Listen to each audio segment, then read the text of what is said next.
Felicitous greetings, fellow fanatics. Welcome back, ladies and gentlemen. I'm Adam the Fanatic, and this is my channel's 4th anniversary. So to celebrate, we're taking a look at what I believe to be the most thematic game ever made, Millennium Blades, and its expansions by Level 99 Games. We have a lot of content to get through, so without any further ado, let's dive in. We have to get on, we have so much time and so little to do. Strike that. Reverse it. Originally released in 2016, Millennium Blades is rather unique in the world of tabletop gaming as a TCG simulator.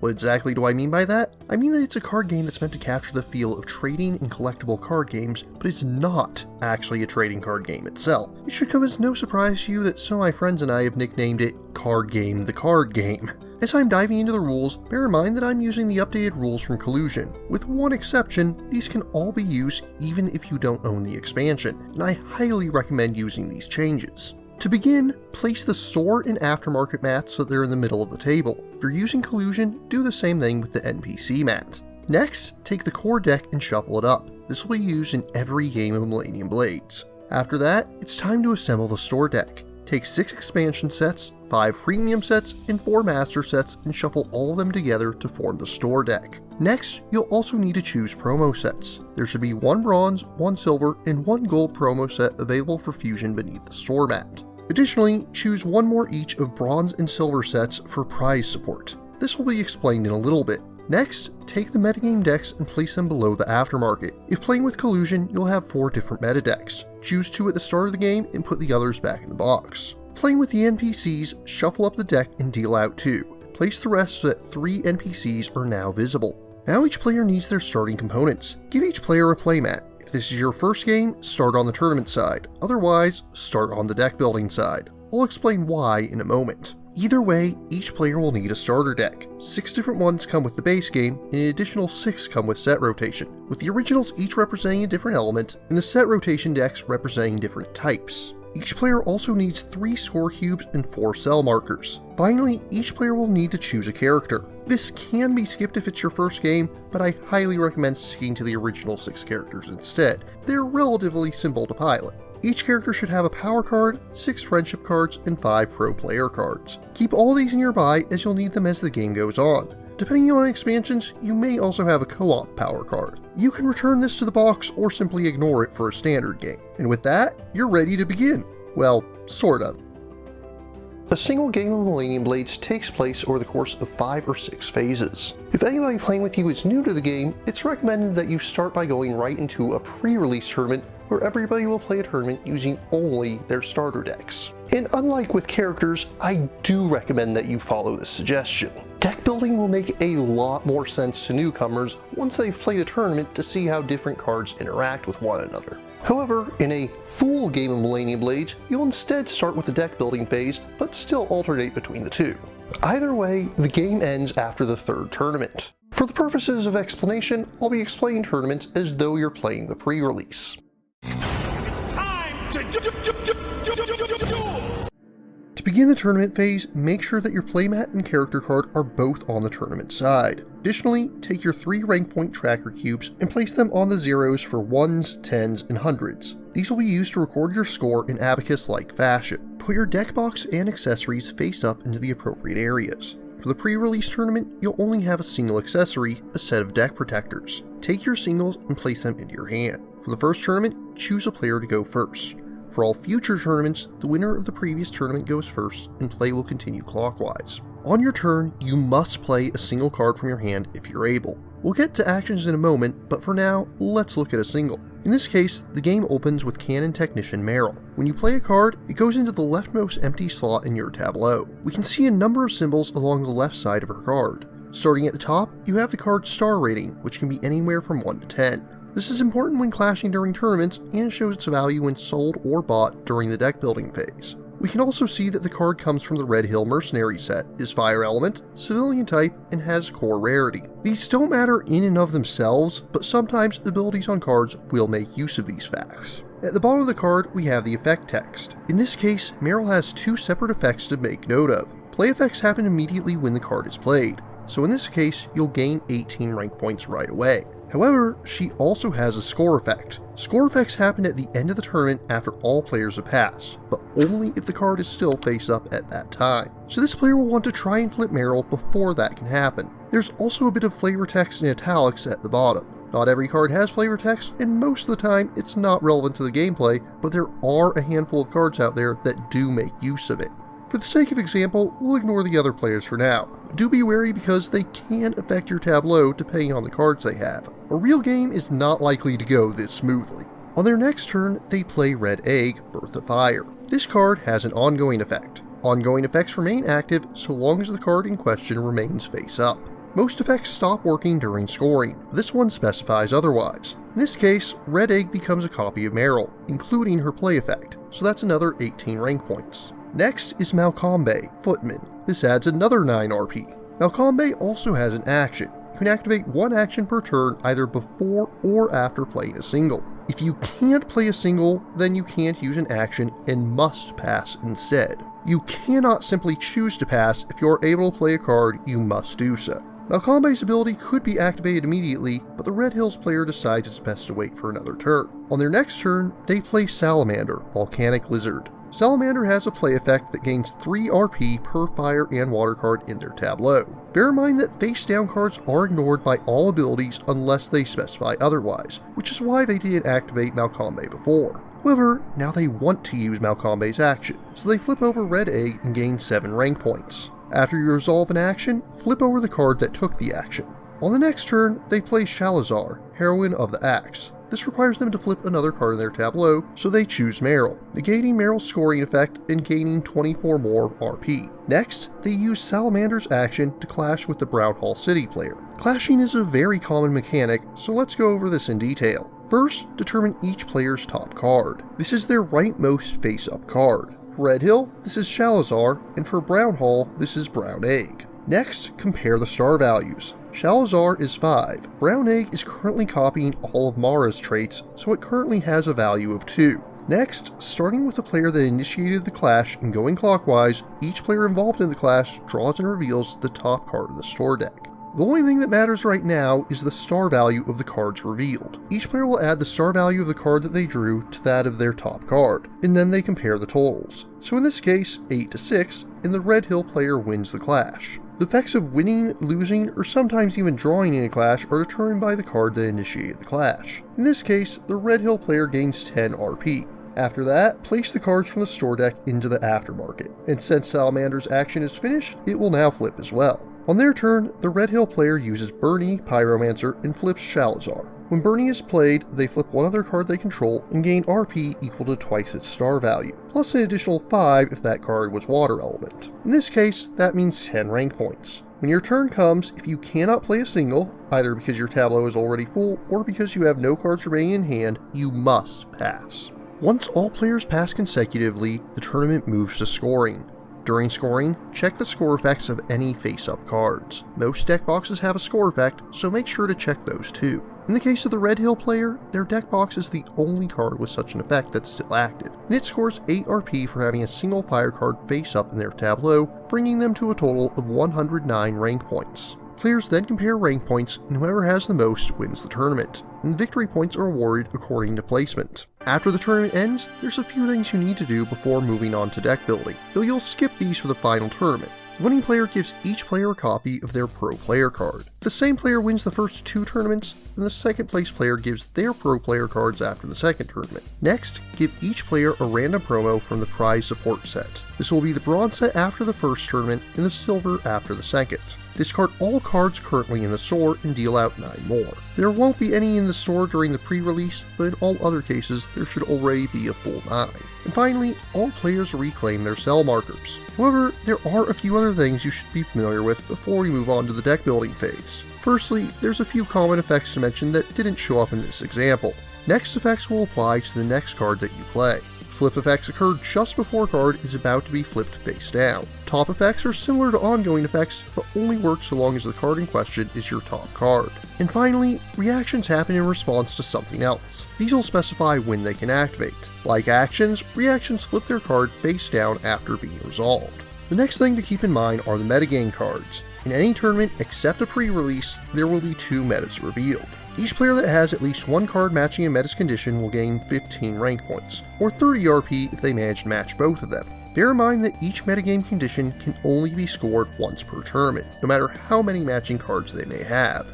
Next, whenever you discard a card, if not specified otherwise, the card will go into your binder. Your binder consists of all cards you currently own that are not in the tournament. Some cards may specify discarding to the store discard or somewhere else. Finally, another important thing to keep in mind is the possibility of infinite loops. You cause an infinite loop, you are removed from the current tournament, but immediately gain rank points as if you had placed first, though other players are still ranked normally, with the highest scoring player still taking first. After the tournament is over, you must sell off all of your cards that you used in the tournament, your deck box, accessories, tableau, and hand, placing them in the store discard and gaining their star value as dollars.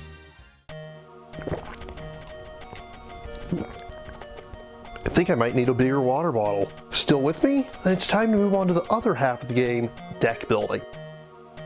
Each deck building phase starts by revealing the top card of one metagame deck to show what it will be in the next tournament. Next, hand out $30 Millennium and a booster pack to each player. For booster packs, give each player 3 cards from the core deck and 3 from the store deck, but don't look at them until the timer starts. Yes, the deck building phase is done in real time, in 3 segments. Set the first timer for 7 minutes. Once it goes off, everyone pauses, takes another booster pack, and then the second timer should also be 7 minutes. After that goes off, no one is allowed to sell cards for the rest of the phase. They'll set the timer for 6 more minutes, during which everyone should finalize their deck for the next tournament and the collections that they're building. More on that in a moment. During the deck building phase, there's a number of different things you can do. Most obvious of these is to buy or sell cards. You can purchase any of the 9 cards laid out in the store or the top card of the store or core deck. To do so, pay the cost in the top left corner of the card, then look at it and put it into your deck or binder. Core cards cost 3, expansion set cards cost 4, premium set cards cost 5, and master set cards cost 6. If you buy one of the 9 cards from the store area, immediately replace it with the top card of the store deck. You can also buy cards from and sell cards to the aftermarket. When you sell a card, place one of your sell markers on it and place it in the aftermarket. Then, claim dollars equal to its star value. To purchase a card in the aftermarket, simply pay its price in dollars and take it. You can never buy cards that have your own sell marker on them, but if you buy one with another player's sell marker, they regain it and can use it again in the same phase. Those are not the only options you'll have during this time. You can also perform card fusion. Choose 5, 7, or 9 cards that you no longer want, discard them, and then choose a bronze, silver, or gold promo card respectively to take. I repeat, you get to choose which promo card you want to take from the appropriate stack. If you have the Collusion expansion, you can also use cards and sell markers to gain the favor of non-professional card gamers, or NPCs for short. Each has a different demand that they need you to meet. They may want different cards of the same type or element. They may want deck boxes or accessories. They might request that you find a card with a duck, or maybe they just want you to pay them outright. Regardless of their demand, you'll also have to surrender a sell marker that you won't get back until the next phase. They'll give you valuable victory points at the end of the game. But of course, what trading card game would be complete without, well, trading? Trading is pretty straightforward for the most part. Official rules suggest that new players only trade for cards of equal star value, but I honestly think this rule needlessly hampers trading.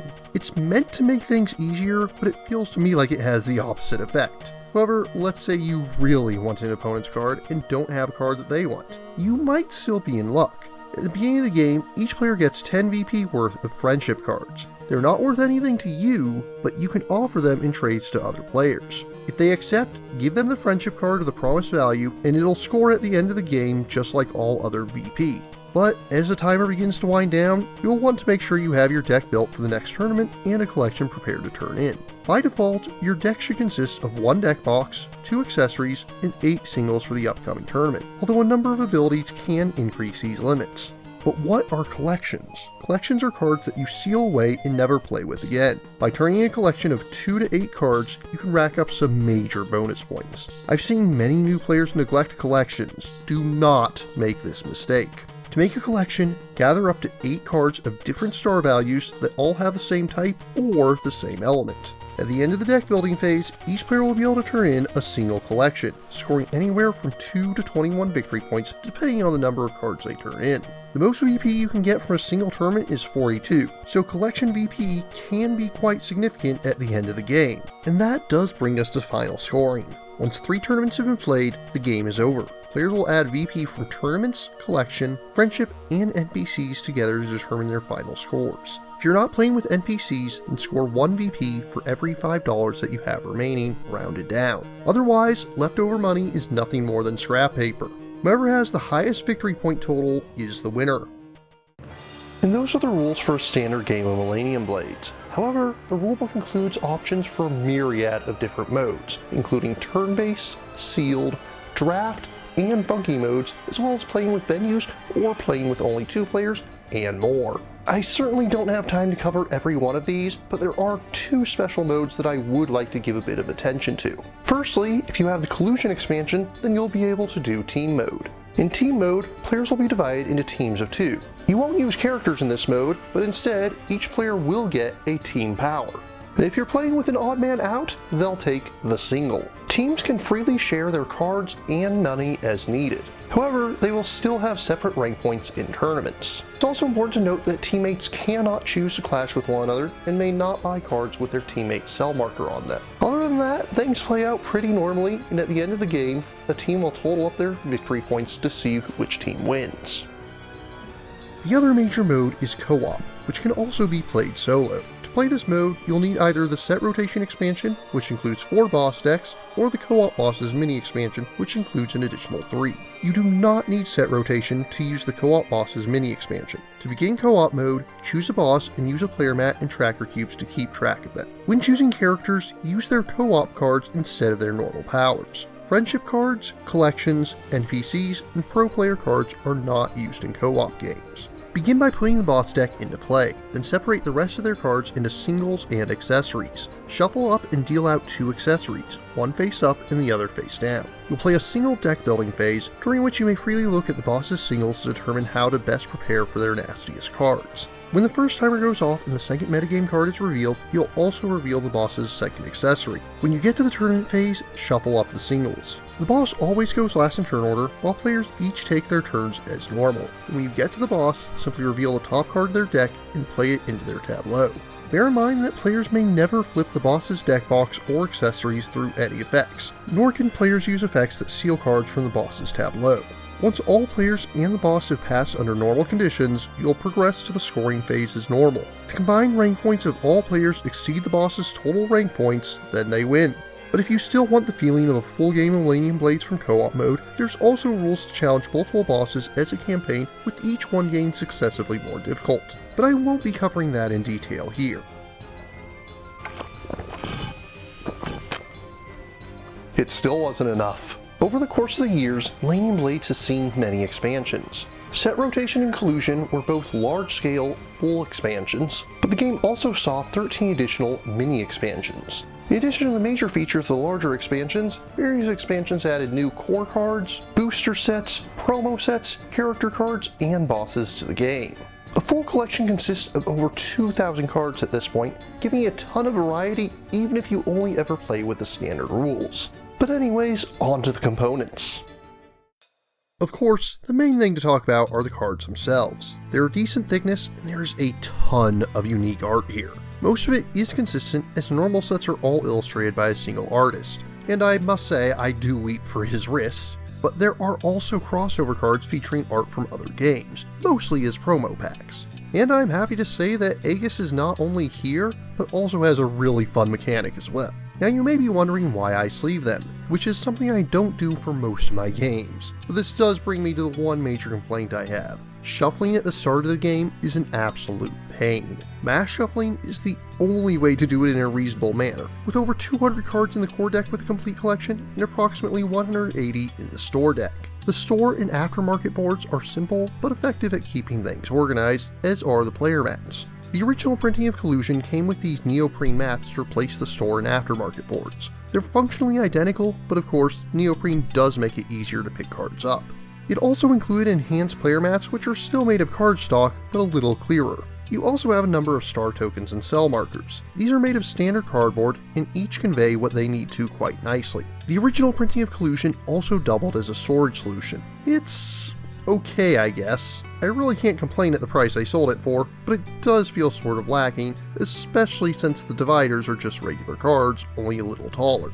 But I have saved the best for last. Millennium Blades may be the only tabletop game to ever make paper money awesome. Instead of simply using scraps of paper, when you first open the game, you'll separate them into stacks of 10 and bind them with these stickers. This allows you to play with these wads of cash rather than individual slips. It doesn't add anything mechanically, but thematically, it makes everything feel more expensive, and they just look really cool like this.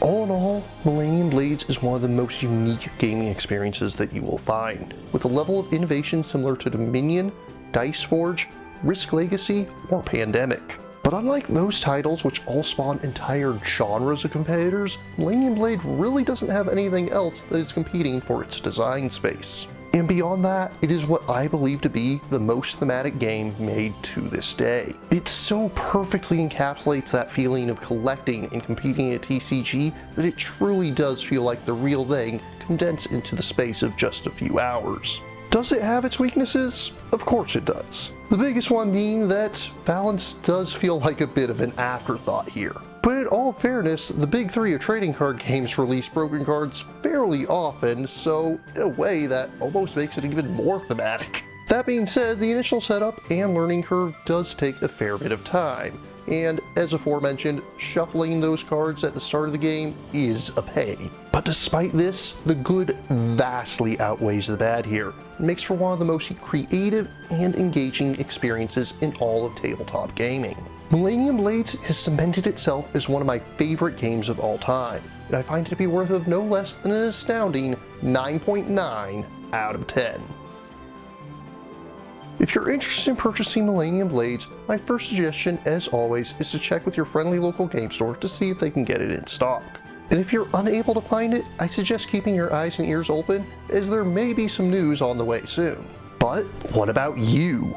What do you think of Millennium Blades? What do you believe to be the most thematic game you've ever played? But before we go, I'd like to briefly thank all of you for joining me on this 4th anniversary deep dive into one of my favorite games. It's been a wonderful 4 years thus far, and I don't plan to stop anytime soon. Thank you to everyone that's watched my videos, everyone that's subscribed, everyone that's discussed games with me, everyone that's played games with me, and every developer that's trusted me with a review copy. I hope you'll continue to join me for many more reviews in the future. Until next time, farewell, fellow fanatics.